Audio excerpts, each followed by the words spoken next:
คนที่เสียสละเพื่อผู้อื่นบ่ได้เสียสละเพื่อผู้อื่นบ่เป็นอย่าคิดว่าสิพบพระนิพพานเลยคนที่เสียสละเพื่อผู้อื่นได้ยอมรับใส่ผู้อื่นได้นั่นแหละคือคนที่กำลังเดินทางเข้าสู่พระนิพพานมันเป็นความจริงเด้อบ่ซั่นเพิ่นสิว่าท่านก่อนบ่เฮาสิเสียสละอย่างเช่นการให้ทานอาหารยารักษาโรคเครื่องนุ่งห่มที่อยู่อาศัยนี่เป็นของเบื้องต้นเด้เป็นของโดยพื้นฐานต่อมาเสียสละกำลังแรงกายของเจ้าของเองนะต่อมาเสียสละความยึดมั่นถือมั่นเสียสละแม้กระทั่งอารมณ์ในการอารมณ์ต่างๆที่โดนกระทบกระทั่งเสียสละเขาบ่ยกย่องเขาบ่สรรเสริญเขานินทาเขาเกาตูเขาเสียสละคือบ่นำเขามาคิดเพื่อเสียสละนั่นเองเรียกว่าเสียสละออกไปเรื่อยๆว่าคนที่รับใส่ผู้อื่นบ่เป็นรับใส่ผู้อื่นบ่ได้อย่าหวังว่าสิละกิเลสตัณหาเจ้าของได้เบิ่งสังเกตเบิ่งหมู่พระผู้เพิ่นบรรลุคือหลวงปู่บัวจังสิเสียสละยังกระสร้างที่ใดมามีแต่สละออกสละกำลังแรงกายของตัวเองทั้งที่เป็นเฒ่า8-90แล่นเฮ็ดรับผ้าป่าซอยสากจังซี่นะเสียสละนั่นคือเสียสละสิ่งที่กำลังแรงกายของนะครับเสียสละความเห็นต่างๆแล้วก็นำความจริงออกมาแสดงซะนะหลายอย่างก็ดอกที่เฮาบ่เข้าใจมันบ่เข้าใจวิถีความจริงวิถีธรรมความเป็นมาคือพระพุทธเจ้าเฮาเสียสละบ่ซั่นกว่าหมู่บ่ซั่นเฮาบ่ฮู้ต้นเหตุที่เพิ่นเริ่มเสียสละมาสมัยเพิ่นเสวยชาติเป็นพระโพธิสัตว์จังซี่แต่เฮารู้ละเอียดบ่ถึงขั้นละเอียดก็ได้นะคร่าวๆซะไปอันคร่าวๆของคนเดินมันคร่าวๆแบบรัดเอาดำซาดนี่น้อยๆแบบเพิ่นเป็นเจ้าชายสิทธัตถะเพิ่นเป็นกษัตริย์เพิ่นเสียสละราชบัลลังก์ออกบวชนี่เฮาสิคิดแค่นี้แต่เฮารู้ตั้งแต่พูนตั้งแต่สมัยเกิดเป็นผู้ริทัศน์มั่งเกิดเป็นวิทูลบัณฑิตมั่งเกิดเป็นมโหสถมั่งเกิดเป็นหมูเป็นหมาเป็นกวางเป็นงัวเป็นควายมั่งเสียสละมาเรื่อยๆเนี่ยมันธรรมดาดินั่นแหละบ่ว่าพระพุทธเจ้าบ่ว่าภาษาวกเสียสละตามภูมิตามธรรมตามสมบัติตัวเองมีอยู่นั่นแหละโอ้พระโมคคัลลาสมัยหนึ่งเสียสละตัวเองย่อมให้ทุบตีมือแตกตีจริงเจ็บจริงบาดเจ็บจริงมาเลยเพื่อสิเสียสละตัวเองเข้าไปเป็นไสศึกนั่นแหละโอ้ธรรมดาแต่เฮาฮู้จักจังซี่คือว่าหรือว่าถือเบาไปแล้วมันยาวโพดก็เรียกว่าเอาง่ายๆซะนี่เอาแค่เรื่องของเฮาสั้นๆเหี่ยนๆนี่ก็ได้เวลาให้ทานอาหารยารักษาโรคเงินอันเป็นเครื่องแลกเปลี่ยนเป็นเครื่องอำนวยความสะดวกต่างๆนะจังซี่แต่เฮาให้ทานซำนี้เฮาก็ยังขอนั่นขอนี่แลกนั่นแลกนี่อยู่ว่าท่านแม่เอิ้นว่าเสียสละเด้เนาะอันนั้นว่าทำสิ่งหนึ่งเพื่อแลกสิ่งหนึ่งแต่ว่าอาศัยว่าพระพุทธรูปอาศัยหมู่พระสงฆ์เป็นทางผ่านเพื่อสิแลกความร่ำรวยมั่งแลกสวรรค์มั่งเพื่อสิแลกยศถาบรรดาศักดิ์มั่งหรือแลกสิ่งที่มันมีค่ามากกว่าแค่นั้นก็เลยว่าท่านใดก็ตามที่เป็นการท่านหวังผลในท่านเอิ้นว่าท่านแลกของท่านแลกความรวยท่านแลกยศถาบรรดาศักดิ์อันนั้นบ่ได้แม่นท่านเด้อันบ่แม่นเสียสละเด้ทำทานเพิ่มทุกข์ทำบุญเพิ่มบาปซ้ำสิ่งหนึ่งเพื่อแลกให้สิ่งหนึ่งเอาของน้อยไปแลกของมากเห็นนะเอาใส่ซอง100เอายกขึ้นใส่หัวบัดนี้ขอแลกเห็นว่าล่ะเพราะท่านได้เป็นเสียสละได้นั่นน่ะ สั้นแหละถ้าเสียสละจริงๆคือบ่ได้มีการหวังผลในท่านเลยท่านเอาให้ท่านแล้วไปเลยเป็นเครื่องประดับจิตเป็นเครื่องบริขารจิตก็ว่าไปท่านนี่บ่หวังผลในท่านบ่มีจิตผูกพันในบนนั้นท่านด้วยจิตที่เป็นอุเบกขาจังสิหายากเด้เพราะว่ามันก็หาคนอธิบายให้ฟังยากคือว่านั่นแหละอธิบายนั่นแหละบัดนี้เฮาก็มีความหวังตัวแต่เฮาไปหวังผลในท่านเนาะก็เป็นทุกข์ก็เป็นกังวลก็เป็นฮ้อนห้นไปนั่นแหละบัดบ่ได้ก็เลยไปท่วงบุญคุณจากการให้ท่านทำดีท่วงบุญคุณจากศาสนาท่วงบุญคุณจากพระพุทธรูปจากพระสงฆ์แม้กระทั่งการกระทำนำคนอื่นก็เลยท่วงบุญคุณจากลูกจากหลานก็มีท่วงบุญคุณจากหมู่พวกท่วงบุญคุณจากคนบ่ฮู้จักแต่ว่าไปซอยเหลือเขาไว้แต่ว่ามีการหวังผลในการซอยเหลือนี่แหละจังเอิ้นว่ามันบ่ทันได้แม่นเสียสละรับใส่คนบ่เป็นอย่าหวังว่าสิเห็นกิเลสของตนเสียสละเพื่อผู้อื่นไม่ได้จะคิดว่าเจ้าของเสียสละกิเลสได้โอ้ยหลายอะไรอย่างที่เฮาบ่รู้จักที่ว่าคือเรื่องว่าสิเป็นพระสงฆ์องค์เจ้าผู้บรรลุธรรมกว่าสิเป็นพระสงฆ์องค์เจ้าผู้ได้เป็นผู้นำหมู่คือถ้าสิเว้าตามพ่อแม่ครูอาจารย์เพิ่นเว้ากันมาเนาะคือหลวงตาบัวเนี่ยไผก็ตามที่เฮาอ่านหนังสือมาหรือมีผู้เว้าให้ฟังก็ว่าเพิ่นเป็นพระนาเรศวรเสียสละตัวเองว่าล่ะลบเพื่อสิกอบกู้บ้านเมืองลบเพื่อเสียให้บ้านเมืองมั่นคงฆ่าคนมาเท่าใดเสียสละเด้มันธรรมดาเด้นั่นล่ะบ่ได้เสียสละมันบ่แม่นเพิ่นอยู่ดีกินดีนักรบอยู่ไสสิมาอยู่ดีกินดีมีต่อสู้แต่ว่าจิตใจนั่นน่ะวางรากฐานไว้ให้เกิดความแน่นหนาเป็นปึกแผ่นมั่นคงกับประเทศชาติวางแผนไว้เพื่อให้ลูกหลานชนรุ่นหลังต่อไปได้มีแผ่นดินอาศัยอยู่แบบสุขสบายมันสั้นแล้วต่อสู้สุดท้ายก็ไปป่วยตายอยู่พุ่นพระพุทธบาท400บางรุ่นน่ะตายก็ตายยังโดดเดียวอีกต่างหากไปป่วยตายอยู่จังว่าก็มันมาเกิดเป็นหลวงตาบัวนี่ด้วยซ้ำเสียสละคือหยังได้สิว่าจะมาฮอดหม้องจุดนี้ได้เนาะมาเกิดเป็นหลวงตาบัวแล้วเสียสละมูลมรดกบ่เอามูลมรดกนำหมู่ให้ท่านเสียสละฆ่าสัตว์เสียสละหลายอย่างน่ะจนว่าฝึกหัดตนเองจนเพิ่นว่าเพิ่นบรรลุนั่นละเป็นยังมาได้เสียสละในการเอาธรรมะก็เป็นธรรมทานพร้อมบ่แม่นแค่นั้นสังฆะวัตถุในการวัตถุทางต่างๆที่ได้มาจากการที่เขาทานมานั่นแหละซอยโลกสร้างโรงพยาบาลสร้างโรงเรียนถอยคนทุกข์ยากจนถึงทองคำช่วยชาติซอยพยุงค่าเงินบาทจังซี่เสียสละเด้นั่นจังเป็นไปได้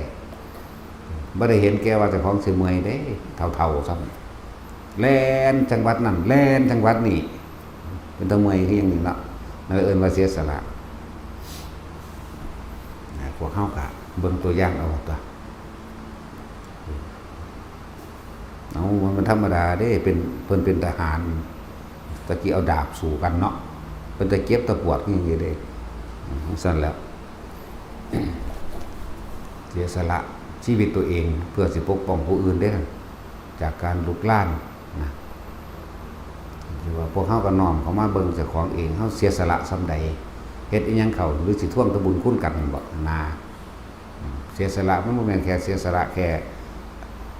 ปัจจัยภายนอกอาหารยารักษาโรคที่อยู่อาศัยเครื่องอำนวยความสะดวกหรือสิ่งของอันเป็นประดับประดาของยังก็ว่าไปเสียสละได้หรือยังแต่ว่าบ่ได้เกี่ยวกับจำนวนมากจำนวนน้อยเด้เกี่ยวกับจิตใจของเฮาเองว่าเฮาให้ขาดมือหรือยังเด้คนมีท่าน100คนมีท่าน50 บาทผู้นี้บ่ได้หวังผลในท่านบ่มีจิตผูกพันในผลในท่านอันนั้นเอิ้นว่าเสียสละ เสียจริงๆจาคะตัดออกจากความยึดมั่นถือมั่นตัดออกจากความเป็นเจ้าของตัดออกจากการแลกเปลี่ยนนะจนบาท1 2 บาทก็ตามแสนล้านก็ตามบัดนี้ผู้แสนผู้ล้านยังมีความหวังว่าให้เขายกย่องมีความหวังว่าสิอวดอ้างนั่นนี่ยังมีความหวังว่าทำสิ่งหนึ่งเพื่อแลกสิ่งหนึ่งมันท่านในแมนเสียสละเป็นสั้นจังหวะแต่เราแต่ละองค์กว่าผลสิพานผลมาได้เนาะเป็นเสียสละเด้เสียสละความรู้สึกที่ถูกด่าถูกแบบลักษณะว่าดูถูกเก้าตูใส่ร้ายเหยียบย้ำดูถูกหมิ่น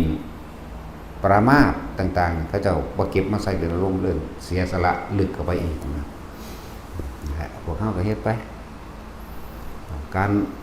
ปฏิบัติธรรมเพื่อสิถึงที่สุดของธรรมการปฏิบัติธรรมคือความจริงของชีวิตเพื่อสิถึงที่สุดของธรรมก็หมายถึงว่าละความเห็นละความอยากในบรรทุกอย่างแหละที่สุดของธรรมก็ดีโหมันต้องเสียสละจริงๆได้นะนำมาบอกว่านำมาให้พวกเขาเทียบเบิ่งแหละหลายอย่างสาระที่สุดก็คือสาระความคิดเห็นเด้บ่มีความคิดเห็นยังเลยนะ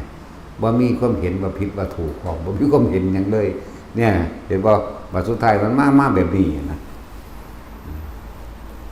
พวกเฮาบ่แม่นเอาความคิดเห็นเป็นไงเถียงกันย้อนความคิดเนาะเถียงกันหลายๆอย่างแบบอีกอย่างหนึ่งซึ่งเป็นสัจธรรมคู่โลกเด้อเมื่อมีผู้สร้างก็มีผู้ทำลายเมื่อมีคนดีก็มีคนเลวนะเมื่อมีขาวก็มีดำเห็นบ่ล่ะเนี่ยแต่เฮาสิออกแบบใดระหว่างคนเลวกับคนดีเฮาสิออกแบบใดระหว่างขาวกับดำเมื่อมีผิดก็ต้องมีถูกแล้วเฮาจะออกแบบใดในผิดได้ถูกนี่ธรรมดาเฮาสิหาวิธีใดออกจากความเห็นเรานี่ออกจากความเห็นผิดมั่งออกจากความเห็นถูกมั่งออกจากขาวออกจากดำออกจากบุญออกจากบาปเนี่ยออกจากคนดีแล้วก็ออกจากคนเลวเห็นทั้งใดเขาจะออกใดนั่นแหละมันธรรมดาเมื่อมีผู้สร้างก็มีผู้ทำลายนะในการก่อสร้างคือสัวเขาเป็นผู้สร้างถ้ามีผู้ทำลายถ้าเขายังยึดว่าในสิ่งที่เขาสร้างนี่ก็อย่างหนึ่งนั่นแหละผู้สร้างและผู้ทำลายก็คือตัวเขาเองอีกเด้นี่มันน้องเขามาหาเจ้าของเบิดเด้เมื่อมีดีก็มีเลวถ้าเขาติดดีเลวบ่หาเขาบ่ได้ยึดแต่ว่าเลวก็ติดอยู่ในเขาเองเมื่อเขาเป็นผู้สร้างแต่ว่าเขายึดไว้ว่าอันนั้นของกูอันนี้ของกูนี่แม่เขาก็เลยเป็นผู้ทำลายในตัวเองพร้อมเด้นี่มีมิแต่เรื่องในๆเลยนี่เรื่องลึกๆเป็นเรื่องความยึดมั่นถือมั่นเป็นตัณหาเป็นอุปทานของตนเองเมื่อมีผู้สร้างมาถึงตัวเองสร้างหวังให้คนมายกยอสร้างหวังว่าจะได้กำไรหรือเกิดลาภสักการะนี่มันเลยมีผู้ทำลายในตัวเองเหมือนกันบัดนี้โดยวัตถุภายนอกก็เหมือนกันเด้เมื่อเขาเป็นผู้สร้างก็มีผู้คนมาทำลายวัตถุที่เขาสร้างด้วยกันเด้เห็นว่าล่ะบางสั้นแล้วจิตให้มันทันเด้อเมื่อเขาตั้งตนเป็นคนดีก็ต้องมีคนเลวเป็นธรรมดาก็เจ้าของนั่นแหละเลวก็ดีเจ้าของติดดีเมื่อติดดีแล้วอยากให้คนย่องเนาะเฮ็ดเอายังก็เฮ็ดเอาหน้าเอาตาเฮ็ดนั่นเฮ็ดนี่คนผู้ทำร้ายก็คือเจ้าของเองคือเขาเองเด้มันแปลกประหลาดธรรมะเป็นแบบนี้เด้ความจริงที่เขาไปยึดมั่นถือมั่นเป็นแบบนี้เด้ปฏิจจสมุปบาทเมื่อสิ่งนี้มีสิ่งนี้จึงมีเป็นแบบนี้เด้เมื่อยกว่าเจ้าของเป็นคนดีอันนั้นกูก็สร้างอันนี้กูก็เฮ็ดอันนี้กูก็ซอย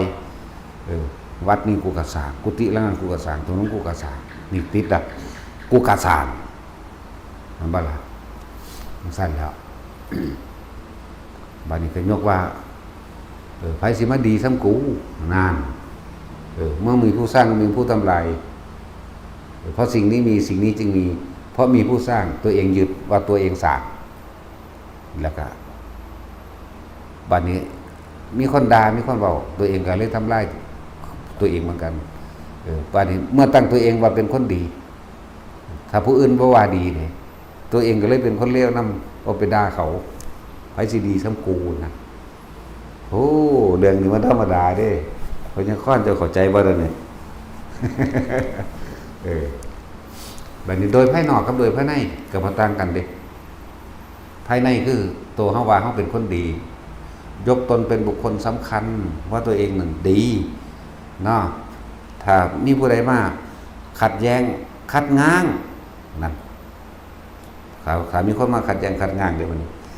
ไอ้ความบ่ดีนั่นเจ้าของเองนี่แหละสิพุ่งใส่เขามั้ยแน่นอกในใส่กันเด้อสิบอกให้นอกก็หมายถึงคนมาด่าเฮาในก็คือความยึดมั่นถือมั่นของเฮานอกในใส่กันโอ้ยสิว่างได้ทุกอย่างเนาะเฮาก็เลยบอกว่าถ้าเฮายังบ่สามารถที่จะเอาตัวเองไปรับใช้ผู้อื่นได้ในหลายๆอย่างในหลายๆเรื่องตามเหตุอันสมควรอย่าหวังว่าจะละกิเลสในตัวเองได้คิดเบิ่งดีๆนะแต่เฮาลดตัวเองลงไปละตัวเองละความเห็นแก่ตัวลงไปรับใส่ผู้อื่นคือคนเข้ามาปฏิบัติธรรมอีแต้วเป็นประชาสัมพันธ์ต้อนรับแนะนำนั่นนี่ได้โดยความจริงใจแล้วก็หากุฏิให้อยู่คนที่ต้องเสียสละอย่างคือแต่ละมือแต่ละเว้นเขาสิว่าหลังนั้นว่างหลังนั้นไม่ว่างหลัง1หลัง2หลังเบอร์นั้นเบอร์นี้ปึ๊บนี่เขาฮู้ไว้แล้วจังซี่ต้องพาเข้าไปได้เพราะว่าคนใหม่บ่รู้นี่เสียสละได้นี่ต้องพาเข้าไปเสียสละแบบบ่หวังหยังตอบแทนมีแต่ความเมตตาอยากให้ฮู้เห็นธรรมนำกันก็พาเข้าไปบัดนี้เขากลับมาบ่มีพัดลมก็หาให้บ่มีผ้าห่มหาให้บ่มีมุ้งหาให้บางคนก็บ่เอาสบู่ยาสีฟันมาหาให้การหาให้สิ่งเหล่านี้ถ้าเฮาบ่มีอารมณ์อิหยังจักอย่างเลยน่ะนั่นคือเสียสละอย่างแท้จริงบ่มีอารมณ์บ่โมโหเข้าใจว่าเขาบ่รู้ว่าต้องเอาหยังมานำเขาบ่รู้ว่าต้องเอาสบู่ยาสีฟันมานำแต่เฮาเข้าใจและมีความรักเมตตาเขาแบบนี้บ่เป็นหยังแต่ว่าความบ่เสียสละบัดหาห้องให้อยู่พาไปอยู่ก็เดี๋ยวว่าผ้าห่มบ่มีหาให้อยู่บัดนี้ว่ายาสีฟันสบู่บ่มีลืมศูนย์วึบขึ้นมายังไม่ใช่เสียสละเข้าใจบ่ล่ะบ้านแมนเด้นั่นยังศูนย์ให้เขาอยู่โอ้ธรรมดาเด้จักได้ผ้าห่มพื้นนั่นหมอนดำโพดพัดลมบ่ดีจังซี่เสร็จแวดๆๆๆนี่ยังไม่ใช่เสียสละเข้าใจบ่ล่ะแบบบ่พอใจบ่พอใจที่เขาเรื่องมากที่เขานั่นนี่ว่าถ้าเฮามีความจิตเป็นกลางจริงๆเฮาสิบ่ว่าเขาเรื่องมากหรือเฮาสิว่าเขาบ่รู้นะเฮาสิว่าเขาบ่รู้ว่าสิเอาหยังมาแน่ถึงคนผู้นั้นสิเรื่องมากจริงก็สร้างแต่ว่าผู้รับใช้คนอื่นใดนี่หาให้เบิดนี่แหละนะเอาตามที่มันมีในนี่จังซี่นะสิบ่มีอารมณ์แบบบ่พอใจขัดขืนขึงขังเป็นเรื่องละเอียดอยู่เด้คนสิมาอันนี้เว้าตามความจริงคนสิมาทำหน้าที่จังซี่ได้นี่บ่แม่นธรรมดาเด้หาห้องให้หาพัดลมให้ห้อง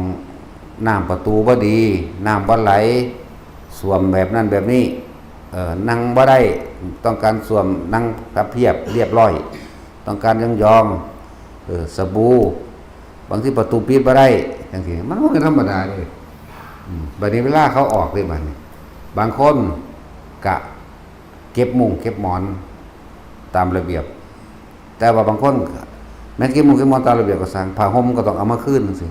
คนพวกนี้ได้บัดนี้เอาผ้าห่มไปซักมันบ่ธรรมดาเด้อผู้ใดสิว่าเฮ็ดแนวมื้อนี้ได้ง่ายๆนี่เฮาบ่ได้เฮ็ดเพื่อหยังอีกเด้บัดนี้ เฮาเฮ็ดเพื่อเบิ่งอารมณ์ความยึดมั่นถือมั่นของเฮาเองว่าเฮาอัตตาตัวตนเฮาสูงบ่มานะทิฏฐิเฮามีบ่นี่เด้มันเป็นตาหน่ายเห็นใจเขาอยู่ดอกที่เขาแล่นเฮ็ดน้ำหันฟ้าวหากุฏิให้เบอร์นั้นเบอร์นี้บางที่บ่มีถังรองน้ำแล่นไปหาถังรองน้ำให้บ่มีขันหาขันให้มันบ่แม่นเรื่องง่ายเด้คือคนที่มาจมอยู่จังซี่สามารถที่สิสามารถรับใส่คนใดแล้วก็หลายปีซ้ำมันบ่แม่นน้อยๆบาดนี้แม่นบ่ล่ะนั่นแหละบ่แม่นน้อยๆเด้มันหลายปีอีกเฮ็ดอยู่จังซี่ซ้ำๆเดิมๆผู้ใดเฮ็ดแบบนี้ได้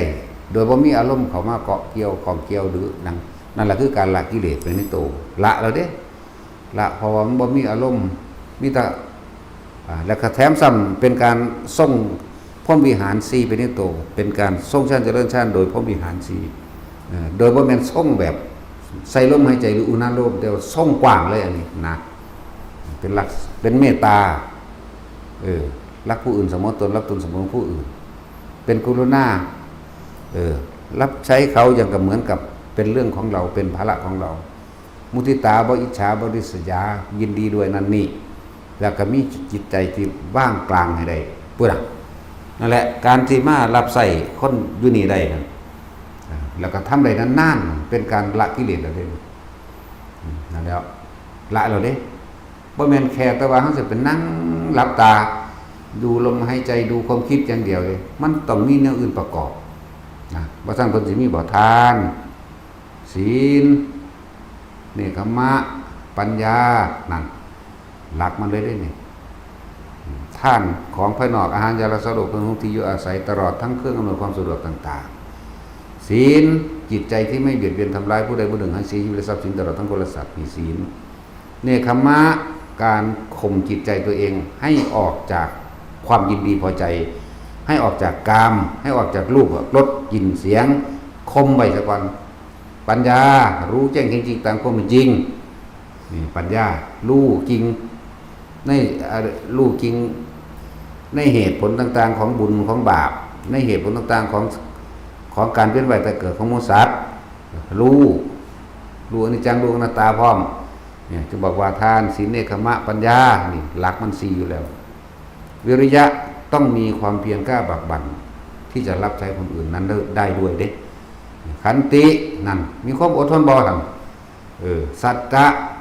ตั้งสัจจะ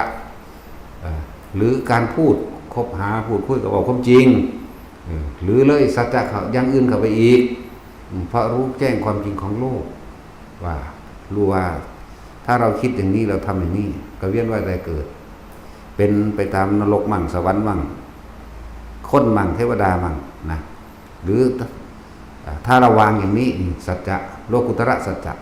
ถ้าเราวางนี้เราทำอย่างนี้ได้ก็หมายถึงเรากำลังต้องดูในทางแห่งพระนิพพานหรือนิพพานซะนี่ก็ว่าไปนี่อธิษฐานะก็คือตั้งใจมุ่งมั่นสู่จุดหมายที่ตัวเองตั้งเอาไว้ปรารถนาไว้คือการละกิเลสก็ว่าการละกิเลส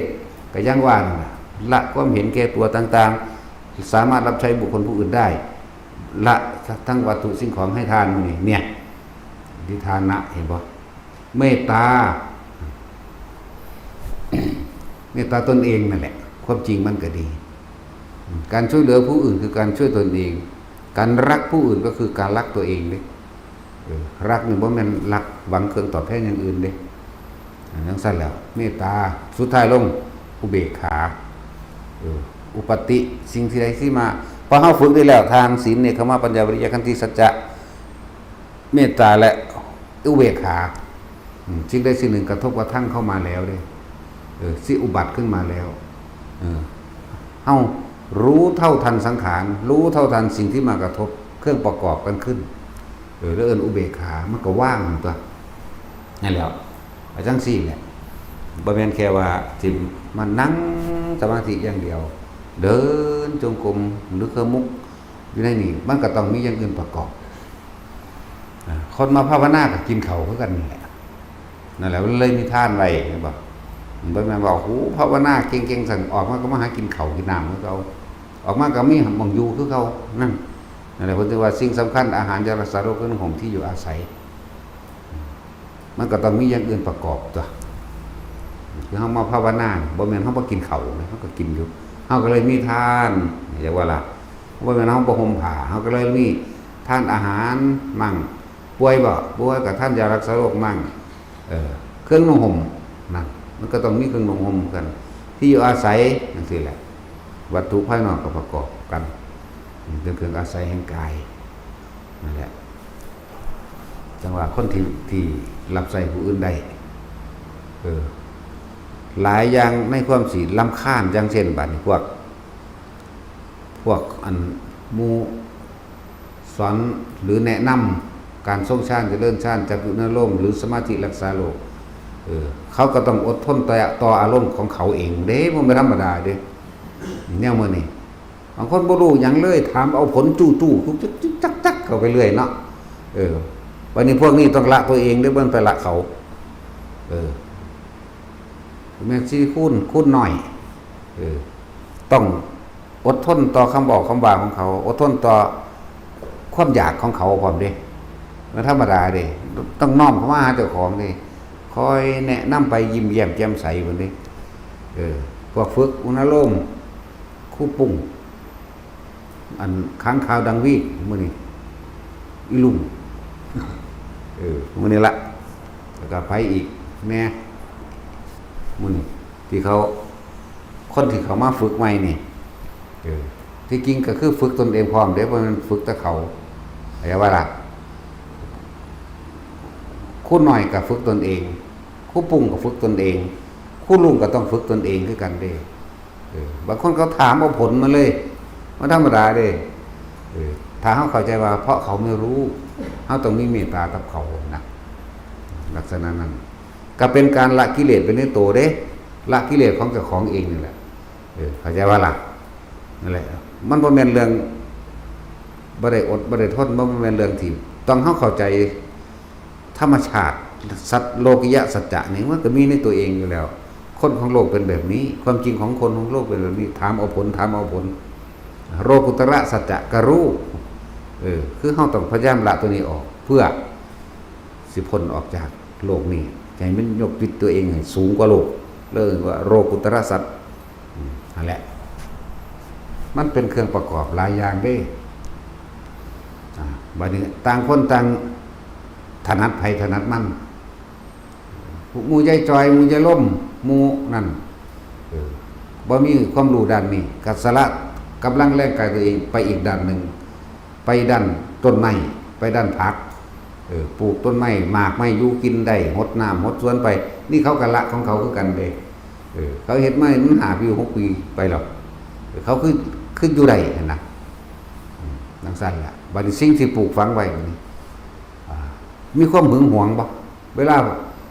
จักไผเป็นไผบ่อยากได้สุรูมาขอแน่เก็บเอานั่นเข้าใจว่าล่ะเฮาก็เบิ่งความตระหนี่ของเจ้าของมีบ่ในความเป็นเจ้าของว่าเจ้าของเป็นผู้ปลูกยากลำบากกูหดน้ำกูเมื่อยแต่ว่าล่ะบัดนี้ในความเสียสละจริงๆย่านแต่เขาบ่ได้กินนี่ตั้งหากการละกิเลสตัณหาตัวเองย่านแต่เขาบ่ได้กินอยากให้เก็บเอาหลายๆอยากให้ตานงามๆนี่แหละคือการละอย่างหนึ่งเข้าใจว่าล่ะโอ้บ่ธรรมดาเด้การละกิเลสนี่ก็บ่แม่นว่าถ้าสิมันนั่งละคิดเอาเด้นี่การกระทำลงไปพร้อมมันนั่งมันคิดเอานั่นแหละจังว่าความรู้ในตำรากับความจริงมันจะต่างกันอยู่เด้ความรู้ในตำราบางพวกก็อ่านอยู่เฮือนเจ้าของในห้องแอร์เว้าแต่จินตนาการเพ้อเจ้อซึ่งบ่ได้เข้าถึงความจริงในอารมณ์ตนเองบ่ได้เข้าถึงความจริงประสบการณ์เด้พวกจังซี่จึงบอกว่ามันต่างกันหลายพวกนี้เป็นประสบการณ์จริงบัดนี้ปลูกมะฮุ่งไว้งามๆปลูกบักพริกปลูกมะเขือไว้ปลูกบักม่วงไว้ตอนที่เฮาเฮ็ดเฮาก็เมื่อยอยู่นั่นเห็นบ่ได้ประสบการณ์จริงเมื่อยฮู้ว่าทุกข์อยู่ในนี่แล้วนี่ทุกข์เพราะว่าเมื่อยทุกข์เพราะว่าหิวมั่งหลายอย่างที่ทางเทื่อก็เก็บไข้ได้ป่วยมั่ง ลักษณะนั้นเอาใจใส่กับต้นไม้มั่งอยากหาปุ๋ยใส่อยากรดน้ำอยากเนี่ยให้มันงามมั่งนี่ประสบการณ์จริงบัดนี้เวลาเฮาให้เขาเฮาเห็นเขาขอหรือเอานั่นไปออกไปนึงเวลาเฮาให้เขาเนี่ยเฮาอิ่มเบิกบานบ่นั่นละเห็นบ่ละสิ่งที่ตัวเองสร้างมาด้วยกำลังของเจ้าของเองนั่นละเป็นละแบบนั้นเป็นของจริงเลยนะเห็นเขาคนไปมีแต่ยินดีอยากให้นี่ละบ่แม่นอันหนังสือหลับจินตนาการเพ้อเจ้อขายฝันแม่นบ่ล่ะบ่แม่นแค่จะไปเอาแต่ในหนังสือเด้พวกนั้นมันมีเรื่องประกอบกันหลายอย่างก็ดอกพวกอันความรู้จำต่างๆจักมันสิเข้าวัดเข้าว่ามันไปให้ทานทั้งใดบ่ก็บ่รู้เนาะอันนี้เขาทานตั้งเขาน้ำซ้ำปลาอาหารจะสะดวกเครื่องนึงจิวอาศัยที่แต่ของมีอยู่แล้วนี่เขาทานแม้กระทั่งร่างกายหรือกำลังแรงกำลังกายของเจ้าของเองแต่ท่านแม้กระทั่งความเป็นเจ้าของความเป็นเจ้าของบักม่วงบักฮุ้งความเป็นเจ้าของผักนี่ละกิเลสในตัวมันละไปอย่าง4เด้จากว่าละเรียกว่างานอันเป็นสาธารณกุศลนี่มีผลมากในการละกิเลสของตนสิ่งที่เฮาบ่เข้าใจถ้าบ่อธิบายบ่รู้เลยเอาเบิดนักธรรมบ่ได้ว่าตะแคงอยู่ในนี่เด้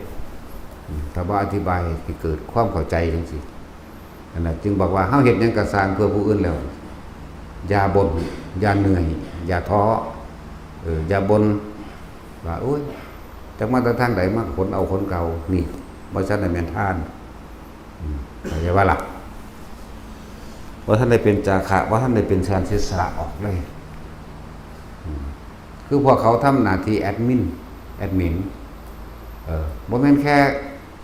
ต้องปะทะอารมณ์กันกับสถานกับคนที่เขามากับความบ่รู้ของเขากับความจู้จี้จุกจิกของเขาเด้บัดนี้หลวงพ่อเนี่ยมีตะดากับดาอีกบ่เป็นแต่มีกำลังใจจักเม็ดเด้จักผิดบ่ผิดกูได้อีหามึงอย่างเดียวไล่หนีพร้อมมันอยู่ยากแล้วมันก็หนีแต่แม่คุณเด้ว่าธรรมดาเด้มันเป็นตะอยู่จุบ่เนาะนั่นแหละเขาต้องเสียสละความ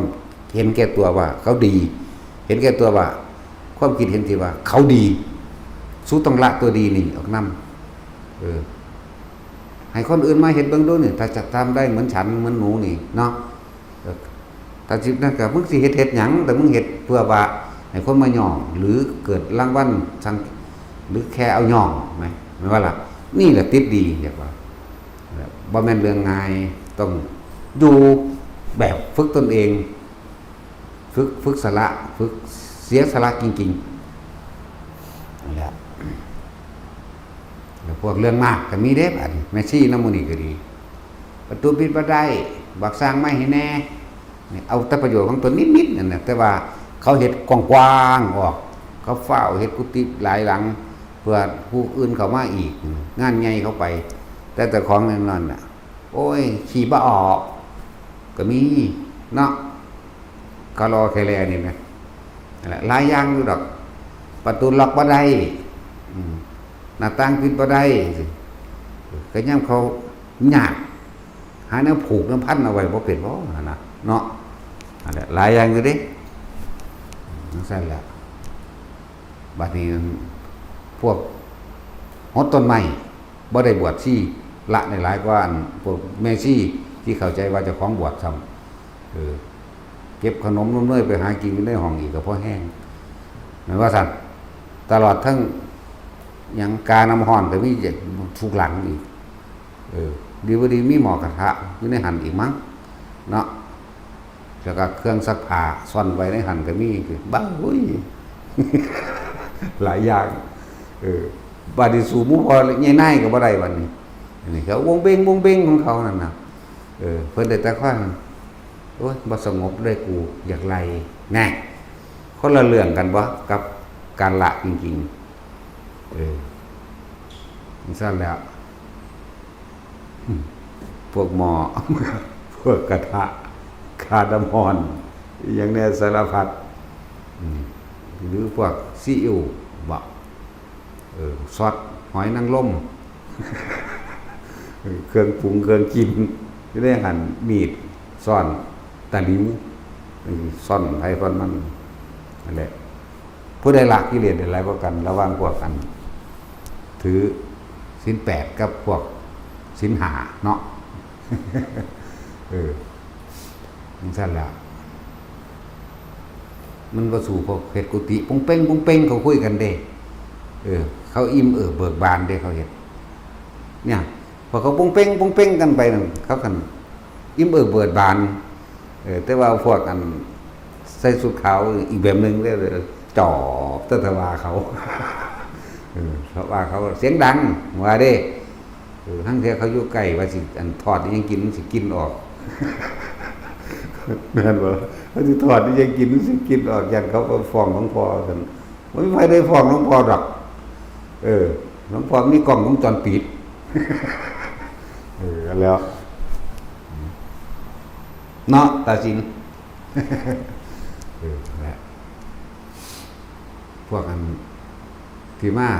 ก็สั่งละกิเลสได้ก้อยอีกเขาบ่มีศีล8ดอก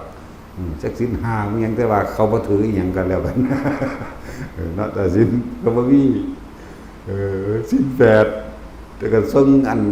เครื่องสำอางมาละบาดนี้ว่าศีล8เนาะออยออฟอุรานบ่หรือเปลี่ยนยี่ห้อใหม่แล้ววะกันแดดกันผิวเสียโอ้ยหีเขี้ยวจังสิผู้ใดสิไปเซิร์นอยู่ในหารเต่าเต็มเสพอยู่ไผก็เลยเนาะแต่งเฮ็ดหยังแต่บ่แต่งไปรอให้คนมามักแม่นบ่แล้วบ่อุดหูดอีดหน้าท้องไว้ก็เลยเตเสะอ่านตามย่างก็เท็งหน้าท้องเด้งเอาไปข้างหน้าพันนันว่าอีหยังมาราคันทวิเลก็ว่าเด้มีแต่ว่าเอามาจากมาเลว่าอันเครื่องสำอางอันนี้แหละสั่งยี่ห้อยังดีเนาะพอนบ่จังซี่แล้วถ้าต้องเบิ่งกว้างๆในตัวเองนำเด้อจักละหรือจักเอาก็แน่นะก็สร้างละกิเลสหลายกว่าอีกบ่แม่นแต่ว่าเขาสิผิดว่ากินข้าวแลงเด้บ่ได้ผิดอีหยังปานใดเด้อนั่นนะก็เป็นปกติเขาที่เขาละความเห็นแก่ตัวเขาละอารมณ์เขาละความที่จะนี่ที่เหนียวเขาบ่ได้ค่าจ้างเด้ป่วยพุ่นล่ะจังอันได้พาไปหาหมอสั่นล่ะหลายอย่างเบิ่งตัวเองแต่ว่าแนะทางครูลุงในฉายาคือค้างคาวดังวีหรืออีเกียดังวีมันก็อดกระทนได้อีอันนี้นะผู้ใดอีกคู่ปุ้งคู่ปุ้งมันชื่อวางใดวะชื่อว่าน้อยบ่มันซี่แล้วฉายาอีหยังบุคือแมวน้ำนี่แหละจังซี่มันก็ได้อดได้ทนเด้เวลามีคนมาขอฝึกสมาธิจังซี่เขาก็ไปแล่นไปเฮ็ดเขาก็อดทนต่ออารมณ์ของเขาเองกับการกระทบกระทั่งนี่เป็นเรื่องละเอียดอยู่เด้อพวกเจ้าเอ๋ยบ่แม่นเรื่องสิเว้าซ้ำใดซ้ำหนึ่งเด้เป็นการถอดของบางอย่างที่เฮาบ่รู้ให้ได้รู้เกิดขึ้นก็อย่าว่านี่ที่ตัวเองบ่รู้โตบ่ให้รู้โตนะนั่นสิคูณหน่อยมื้อนี้มันก็ได้อดทนเด้ได้ฝึกได้อธิบายอยู่หั่นแล้วก็บ่ได้หยังอีกเข้าใจว่าล่ะแต่ว่าที่สุดแล้วคือมันได้เบิ่งอารมณ์เจ้าของมันได้ละเจ้าของไปเลยผู้สร้างกับผู้ทำลายอยู่ที่เดียวกันคือใจของเราเองแต่ว่าผู้สร้างกับผู้ทำลายแต่เว้าโดยภาคกายภาพวัตถุ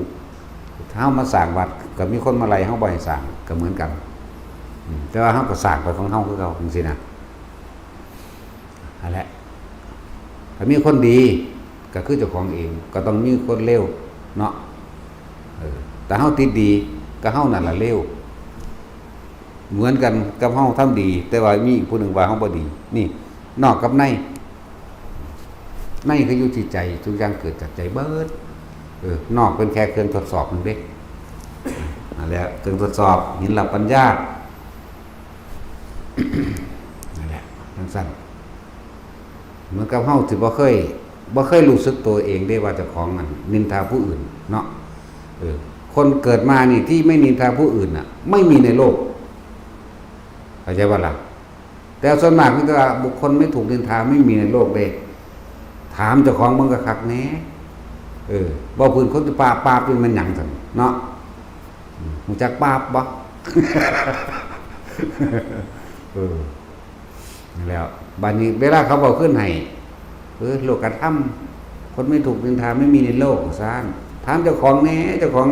นินทาผู้อื่นบ่พื้นรับหลังผู้อื่นจักเทื่ออยู่บ่มึงว่าเบิดมือไปแล้วเนาะนั่นแหละ นั่นว่าคนมองบ่เห็นมุมที่ตัวเองนะมองบ่เห็นมุมของตัวเองมีแต่คิดว่าคนอื่นนินทาเจ้าของก็เลยไปใส่ทรัพย์พระพุทธเจ้ามาบังเจ้าของว่าคนไม่ถูกนินทาไม่มีในโลกว่ะโอ้ยคนไม่นินทาผู้อื่นไม่มีในโลกโดยเฉพาะกูนี่เคยมองมุมนี้บ่ล่ะบ่มองมันจะว่าแต่ของดีไอ้ตัวดีกับตัวเลวอยู่นำเจ้าของนั่นแหละนะนั่นแหละจังว่าพิจารณาเบิ่งความอดทนก็คือการละว่าซั่นเพิ่นสิว่าขันติปรมังตโปติติขาว่าเนาะคือเฮาพวกแม่ครัวมันนี่ว่าธรรมดาเด้อดทนนั่นแหละแต่ถ้ามันจมมึงสิมาเฮ็ดหยังเข้าใจว่าล่ะถ้ามันจมว่าอันนั้นอันนี้ดำแบบนั้นแบบนี้มึงมาเฮ็ดหยังการล้างหมอล้างสวยล้างซ้ำก็คือการล้างใจล้างก็เห็นแก่ตัวคือการล้างทิฏฐิมานะแห่งตนเด้เข้าใจว่าล่ะนี่เฮาเน้นเอาตัวเฮาโลดผู้ใดสละตัวเองได้มากผู้นั้นก็ถึงเร็วเท่านั้นแหละผู้ใดบ่ค่อยสละตัวเองคิดว่าตัวเองดีคิดว่าตัวเองเลิศเลอตัวนั้นบ่มีทางถึงก็แล้วกันถึงที่สุดคือการปล่อยวางนั่นแหละยิ่งสละมากเท่าไหร่ยิ่งปล่อยวางได้มากเท่านั้นเด้นั่นแล้วเขาว่าธรรมดาได้เขาทั้งอดทั้งทนแต่เขาก็มีความเบิกบานในใจของเขาเอง3-4 คนเขาพวกขี้เขี้ยวเนาะอีข้างข่าวดังวี่ เว้าสุภาพเลยเด้นี่แต่ว่าอีเกียคนบ่รู้จักปานใดเรียกว่าภาษากลางข้างข่าวดังวี่ 1อีปุ้งดุดดังว่าแมวน้ำ ปุ้งแล้วก็อีซิงวิ่งควายน้อยหนีเขียวว่าดังอีซิงวิ่งคือฝนตกมาเนี่ยแงะอันน่ะ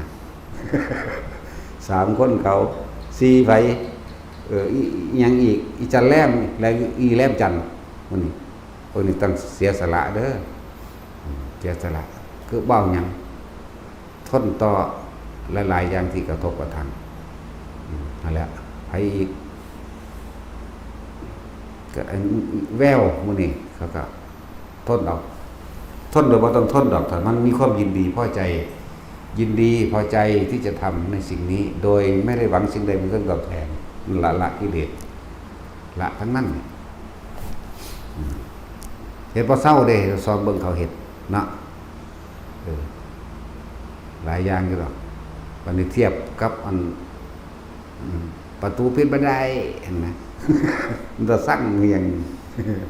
เกิดสิบ่ซอยเหลือตัวเองจักหน่อยบ่งัดแน่จักหน่อยหรือแงะคุณพูดแงะพี่แน่มีตภาพนะล็อกก่อนบ่ได้นะจะเฮ็ดเอาแน่ซอยเหลือตัวเองมั่นสั่นหลายอย่างอยู่ดอกที่เขาเฮ็ดทุกอย่างเขาพวกนั้นนี่คือเขาละทุกอย่างเหมือนกันเพราะเขาอี3 4 5 6 คนนั่นแหละว่าสิล้างถ้วยว่าสิทำกับข้าวเพราะว่าสิเก็บเศษอาหารไปเทไปถิ่มของหันนี้หลังจากเป็นครูพร้อมสอนสมาธิพร้อมเป็นสวนพร้อมเบิดบ่มีอันนึงเฮ็ดอันนึงเครื่องอยู่เครื่องละชำระกิเลสเขาเองเอามอเตอร์ไซค์พ่วงใส่ถังน้ำไปโหดต้นไม้แต่ว่าเขามีความสุขใจที่เขาได้เฮ็ดหัวคิกๆแคกๆไปนะพวกนี้ พวกอันบ่มีไผเอา ความจริงเขาก็อยากได้ผัวอยู่แต่ว่าบ่เป็นตาเอาบ่เป็นตาเบิ่ง เนาะตาสินใช่ผัวแต่งตัวก็แต่งแล้วแต่งอีกทั้งแต่งทั้งหน้าแหละแล้วเอาตอดเด้อ พวกนี้แต่งเลยเอาแบบว่าเบิดปัญญาแต่งแล้วบ่มีไผเอา เลยเศร้าเฮ็ดงานดีกว่าเนาะเอาไปเปรียบไปเทียบเอาเองเด้อไปก็ดีว่าตัวเองละกิเลสละตัณหาละอุปทานเนี่ยละแบบใด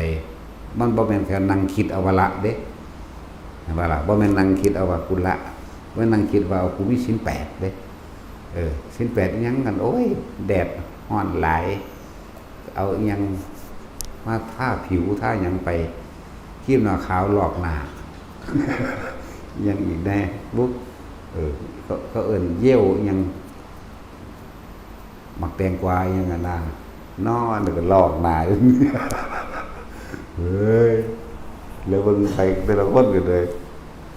รายจากกันหน้าท้องเต็งๆมันทั้งหน้า ตุบตาตุบตาไปไม่เสร็จแล้วอุดโหดอยู่หน้าท้องกันเลย กันว่านั่นแหละหลายอย่างแต่ว่าละมันก็ต้องไปสนใจแต่ถ้าแปลงกับไปห้ามเอารูปเอาขาวๆเนาะเงากล้วย หรือมันบ่ให้บ่ยังมีเขตมีขาดยังบ่เนาะเสร็จแล้วสั่งมาดีๆรถพวกเครื่องสำอาง เข้ามาปั่นเป็นท่ามาพาเฮากันเลย หลายอยู่เด้อีหยังอีกนึงอีเตี้ยบอกมันซื้อว่าอะไรอีหานี่ซื้อว่าอะไรเลยอีมันมาจากสุรินทร์ศรีสะเกษมั้ยนึกตัดสินซื้อว่าอะไร โอ้ยชื่อว่าได้อีหานั่นแหละมันเศร้าสั่งมาแล้วว่าเครื่องสำอางวันนั้นว่ากลุ่มบวชว่าซั่นมันสิบวชหามึงบอก จะบวชถึงสิ้นแบบเนาะแต่พวก8ที่นี่มันก็เหลือ3นึงตัวมันพวก8เนี่ยก็ต้องซื้อวางเลยดอกอีกก็ได้หน้าท้องมันก็เป่งออกมาเลยเด้ เรื่องสั้นแหละใส่เครื่องสำอางยี่ห้อใดอยู่แล้วเรื่องสั้นแล้วหลายๆอย่างเข้ามาละเด้อละคือการช่วยเหลือผู้อื่นโดยทั้งใดทั้งหนึ่งละคือการสละความสุขตัวเองความสบายของตัวเองล้างถ้วยก็เอื่นว่าละได้ปลูกต้นไม้ก็ละรดน้ำต้นไม้ก็ละล้างหม้อล้างจานทำอาหารก็เอื่นว่าละเด้โอ้แต่มันบ่นั่นจริงๆมันเฮ็ดบ่ได้เด้มันบ่ล่ะยิ่งประเภทมึงปิ้งมึงแป้งผิดกันเรื่อยไม่เศร้าเอากระสอบมาใส่อาหารเด้อพวกนี้ มีถุงไผ่ถุงมันมีถุงผ้าพวกกันนั้นแล้วสิบ่ได้กิน กินแค่อิ่มเด้อเอาแค่อิ่มน่ะจะสบายกินคาบเดียวกับคาบเดียวนั่นเลยหรือว่าคาบไว้จังซั่นคาบยาวๆแล้วถุงห่อกุละถุงทำทาหารถุงไผ่ที่มันบางๆมันบ่เป็นถุงใสเนาะถุงขาวๆหรือถุงแหน่หยังละก็เลยบอกโอ้ยบ่ต้องเอามาดอกกระสอบโลด ความละกิเลสละตัณหาละแบบใดหลายอันหลายอย่างที่เฮาบ่เคยได้ยินได้ฟังเนาะการทำงานเพื่อผู้อื่นจะเป็นการละมันนี่บ่แม่นว่าสิไปนั่งรับตาอย่างเดียวบ่แม่นสิไปเดินอย่างเดียวหรอกหลายๆอย่างเป็นเครื่องประกอบกันหนทางการละก็คือบารมี10ท่านศีลเนกขัมมะปัญญาวิริยะขันติสัจจะอธิษฐานเมตตาและอุเบกขามีละกาละถ้าพวกเรานั่งถ้าพวกเราบ่มีทานอาหารจะสโลกหุ่มตลอดที่อยู่อาศัยและเครื่องอำนวยความสะดวกต่างๆพวกเราเป็นนั่งสมาธิออกมาพวกเราสิบ่หิวข้าว ก็มีมันต้องมีหิวเขาวมันก็ต้องมีร้อนมีหนาวก็ต้องมีเครื่องนุ่งห่มเปลี่ยนไทยเนาะมีของอยู่ของกินเครื่องใช้อำนวยความสะดวกไปแน่ละนั่นแหละหลายอย่างก็ดอก ที่ว่าพวกเขาต้องน้อมเขามาใส่ตัวเองเบิดนั่นแหละยังก็ดีพอสุดท้ายทุกคนก็ต้องตายจากสิ่งที่ยึดมั่นถือมั่นคือเขาแหละนั่นแหละก็เลยว่าซ้ำเฮามีร่างกายที่แข็งแรงอยู่เฮาได้ทำประโยชน์เพื่อผู้อื่นหรือไม่เพราะเฮาเอาประโยชน์จากผู้อื่นมากแล้วเลยโอ้ยก็เอาผู้อื่นตัวนี้เตะเสะอยู่บนเถ่าเพิ่นเอาไว้เลยไม่ว่าล่ะเฮาใส่ทรัพยากรของโลกโดยความเห็นแก่ตัวอย่างเช่นต้นไม้สายน้ำหรือแม้กระทั่งกินสัตว์ต่างๆกินผักพวกนี้เฮาเที่ยวไปในถนนต่างๆกับผู้อื่นเฮ็ดไว้บ่ได้ล่ะเนาะเราลองทำคืนเสียมั่งต้องถามว่าบางคนปลูกต้นไม้ก็บ่เป็นเด้เนาะนั่นแหละคือบ่รู้จักวิธีปลูกเอาใส่ถุงดำลงเลย มันเอาถุงออกโอ้ยยังไปได้หยังกันแน่เอาก็นำไปแก้ไปขุดออกไปดึงออกไหมนั่นแหละเพราะว่าบ่เคยบัดไปตัดเอานี่ตัดเอาง่ายๆเนาะ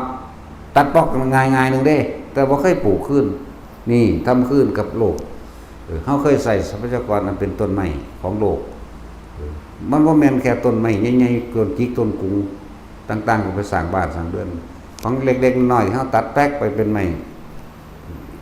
แง่ไข่มดแดงมั่งนั่นนี่มั่งหลายอย่างที่ตัดแล้วเอามาเล่นเฮ็ดพื้นหมดนี่สารพัดบัดนี้เคยปลูกขึ้นหรือยังเนี่ยบัดเฮาเที่ยวถนนหนทางไปตามหมู่บ้านต่างๆตามจังหวัดต่างๆแต่ของเคยเฮ็ดหรือยังเนาะนี่เอิ้นว่าทำขึ้นแน่บ่ทำขึ้นได้สิ่งหนึ่งก็ทำขึ้นอย่างหนึ่งตัดทำสั้นแล้วนี่ก็เป็นการคือน้อมเข้ามาให้เห็นน้อมเข้ามาให้เห็นความสิว่าเห็นแก่ตัวของตัวเองส่วนการงานนี่การงานในการกระทำบ่ว่าสิงานนี้ยังก็ตามที่อยู่ในวัดนี่ล้วนแล้วถ้าเป็นการสละความเห็นแก่ตัวละกิเลสตัณหาอุปทานของบ่ละความยึดมั่นถือมั่นคือการเบิดจังว่าล่ะงานนี้ยังก็สั่งเป็นการละทั้งนั้นบ่แม่นแค่ว่าส่วนการทำสมาธิเป็นแค่เครื่องอยู่จังว่าล่ะทรงชั้น1 2 3 4 4 3 2 1หรือสิเลยหันไปก็แล้วแต่ไผแต่มันอันนั้นอันนั้นเป็นเครื่องอยู่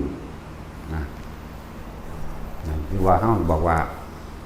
สมาธินี่เฮาต้องการสมาธิลืมตา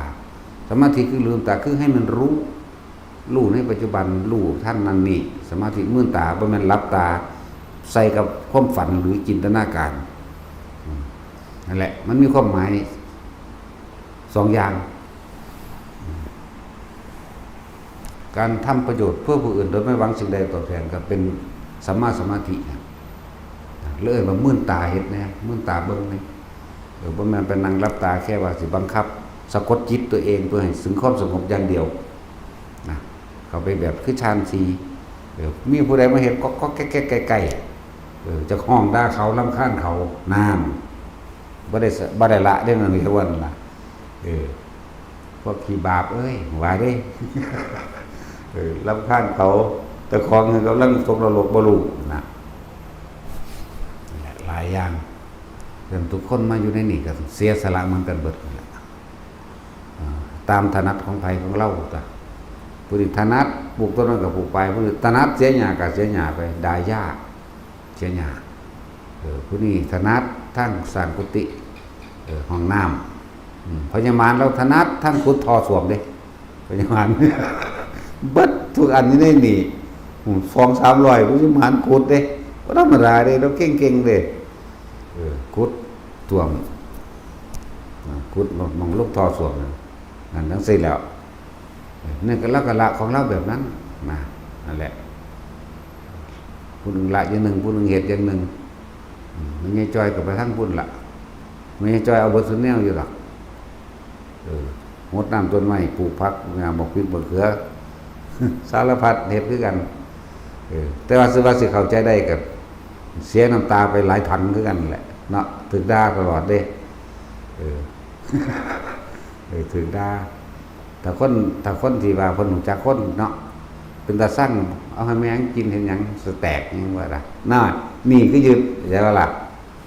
บางวันเป็นหลายแบบหลายอย่างก็แบบ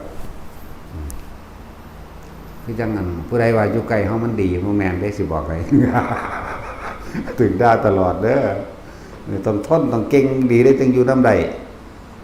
เห็นว่าไปนำเอ้ยไม่แล้วเส้นว่าซั่นบ่มีทางมันให้มา8 ปี 9 ปีต่อไปก็เลยเนาะสมมุติมันยังลอยให้อยู่คือเก่านั่นแหละมันถึกด่าเด้เพราะอย่างมันติดดีอยากให้ย่องบ่มีกำลังใจเห็นบ่อยากให้ย่องเพิ่นว่าดีจังซี่ย่องไปเด้นั่นแหละย่องกับมันติดดีตัวนั้นน่ะถึงได้เราเสียใจน้อยใจก็มันติดดีตัวนั้นจังว่านั่นน่ะเมื่อติดดีก็เรียกว่าต้องเป็นต้องติดมันเรื่องกันนั่นแหละหลายอย่างอยู่ดอกว่าบ่ย่องก็ย่องไปเด้เนาะแต่สิ